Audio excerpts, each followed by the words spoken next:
What if I told you that the guy selling you a car is not making money on the car? He's making money on everything around the car. The financing, the warranty, the insurance, the service department, the trade-in. The car itself, that's almost just a bait. Welcome to Warren's Portfolio. Here's what most people don't know when they walk into a dealership. The average car dealership in America generates between $8 million and $80 million in annual revenue. But here's the part that will make your head spin. Their net profit margin on new car sales is approximately 1 to 2%. 1 to 2%. On a $40,000 car, that dealer made $400 to $800. So how does a business generating millions of dollars survive on margins that thin? The answer is a business model so complex, so layered, and so deliberately hidden from the customer that most people who've bought 5 cars in their lifetime still don't understand it. And today, I'm going to break down every single layer. Stay until the end, because the last thing I'm going to show you is the one number inside a dealership that determines whether the whole operation lives or dies. And it's a number you've probably never heard of. Let's start at the very beginning. To open a car dealership, you don't just need money. You need a franchise agreement from a manufacturer. Ford, Toyota, BMW, they don't sell to you directly. They sell to franchised dealers. And getting that franchise is not cheap. The initial franchise fee alone can range from $30,000 to over $500,000, depending on the brand. Then there's the facility requirement. Manufacturers mandate specific building standards, showroom sizes, service bay counts, and signage. Building or renovating a dealership facility typically costs between $2 million and $10 million. Then you need inventory. A typical dealership must carry 60 to 90 days of inventory at any given time. On a volume dealer selling $40,000 vehicles, that's 150 to 300 cars on the lot. That is $6 million to $12 million in inventory before you've sold a single car. And you don't own that inventory outright. You finance it. The system used is called floor plan financing. The manufacturer or a bank lends you the money to stock your lot. You pay interest on every single vehicle that sits there. The moment a car arrives on your lot, the clock starts ticking. Interest accumulates daily. This is why dealerships hate slow months. Every unsold car is a daily expense. Now here's where the revenue model gets interesting. A dealership has what the industry calls profit centers, multiple separate businesses operating under one roof. Profit Center 1, new vehicle sales. This is the one everyone thinks about. And as I said, the margin is razor thin, but the manufacturer provides something called a holdback, a percentage of the vehicle's base price, typically 2 to 3%, that the manufacturer pays back to the dealer after the sale. So the dealer sells the car at or near invoice price, looks like a great deal for you, but quietly receives the holdback payment afterward. On a $40,000 car, that's an additional $800 to $1,200,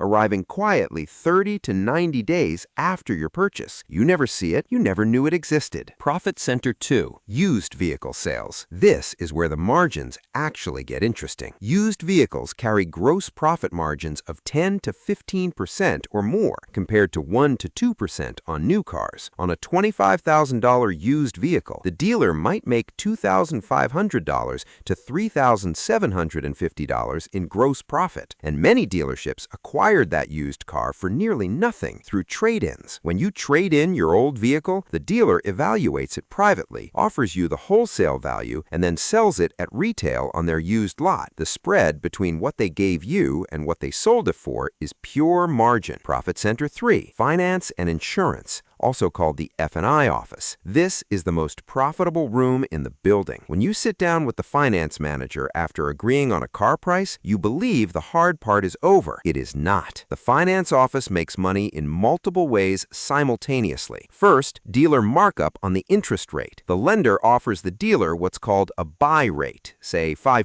APR. The dealer is legally allowed to mark that up and charge you 7 or 8%. The difference goes to the dealership. On a $40,000 loan over 72 months, the difference between 5% and 7% APR is approximately $2,900 paid by you, captured by the dealer. Second, extended warranties. The dealer buys them wholesale from a warranty company and sells them to you at retail. The markup on extended warranties is frequently 50% to 100%.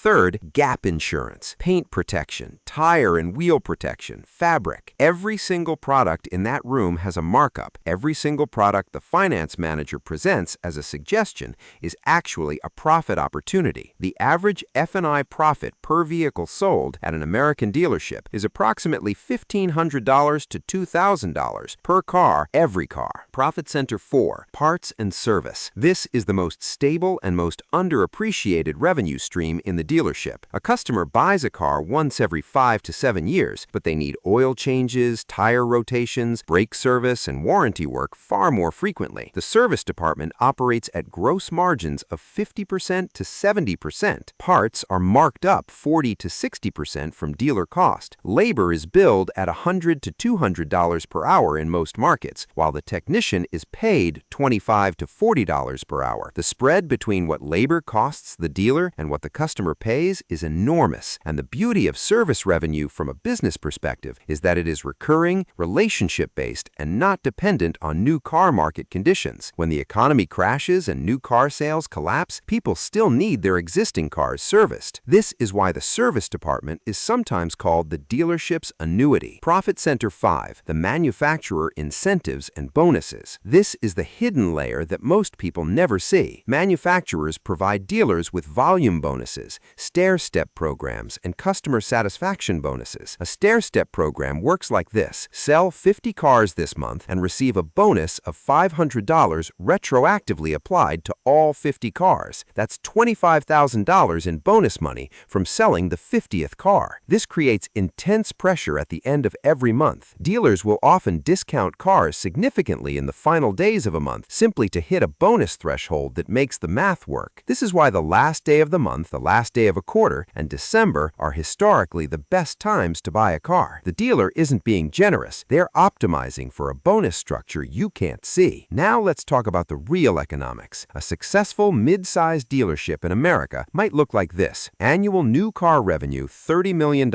net profit after cost $300,000 to $600,000, annual used car revenue $15 million, net profit $1.5 million to $2.25 million, annual finance and insurance revenue $3 million to $4 million, net profit $2 million to $3 million, annual service and parts revenue $8 million, net profit $3 to $4 million. Total annual net profit from all profit centers combined approximately $7 million to $10 million from a business that shows 1 to 2% margin on its most visible product. That is the architecture of deliberate misdirection. Make the customer think they understand where the money is, while the real money flows invisibly everywhere else. Now here is the number I promised you at the beginning, the single metric that determines whether a dealership lives or dies. It's not total revenue, it's not new car volume, it's not even service revenue. It's called net to gross. Net to gross is the percentage of gross profit that the dealership actually keeps after paying all expenses: personnel, floor plan interest, facility costs, advertising, insurance, and overhead. Industry standard: a healthy dealership should retain 30 to 35% of its gross profit as net profit. Below 25%, the dealership is struggling. Below 15%, it is likely losing money despite generating millions in gross revenue. Here's why this matters for you as a consumer and as someone who thinks about business. The dealership that looks the busiest, sells the most cars, and has the biggest lot is not necessarily the most profitable. The dealership that is operationally tight, runs a lean service department, and maximizes F&I penetration on every deal is the one printing money quietly. The loudest dealership in town is often not the wealthiest. This is a lesson that extends far beyond car dealerships. Revenue is vanity. Profit is sanity. Cash flow is reality. And the businesses that survive for decades are rarely the ones that dominated the headlines. They're the ones that understood their margin architecture deeply enough to protect it through every economic cycle. Warren doesn't own a car dealership, but Warren studied the model because inside it is one of the clearest blueprints for understanding how layered revenue, recurring income, and invisible margin can build an enterprise that looks simple from the outside and is devastatingly complex from the inside. And if you want to see Warren break down the next business model, the one that makes car dealerships look straightforward, that breakdown is in the next video. Subscribe now, because understanding how businesses actually make money is the single most transferable skill in finance. This is not personal finance. This is financial warfare. And the business model you understand today, that's the one you can build, negotiate against, or invest in tomorrow.